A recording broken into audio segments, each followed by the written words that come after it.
Huwag nating kalimutan na sa plunder ay merong conspiracy, yung napagkaisahan nila lahat na gawin nito simula pa sa budget dahil walang flood control na ghost projects at substandard projects. Kung walang simula dyan sa budget, na simula pa lang habang ginagawa ang budget, ay naisip na nila na kikita sila ng kickback at halos trilyon-trilyon na flood control projects ang nilagay nila sa budget. At sabi ni Martin Romualdez, hindi daw niya yan alam. Ay ano ng klase ka namang speaker? Kung hindi mo alam yung budget mo, parang nakakapagtaka naman yan masyado na hindi mo pala alam. Sinasabi mo lang, si Saldico lang ang may alam niyan at si Cheese Escudero.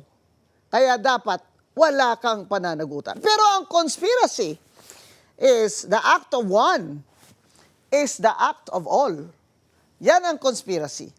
Ang sinasabi dito na hindi pa sinasabi ni Ombudsman, which I'm going to say, is this, that this conspiracy to plunder the coffers in the budget through these flood control projects that are ghost and substandards began in the preparation of the budget, not in the implementation of that budget. That the plan and design, there was one design that they all agreed on, that they were going to pack that budget in several years with flood control funds because it's very hard to trace flood control funds. That's why ghost projects, ang dami-dami.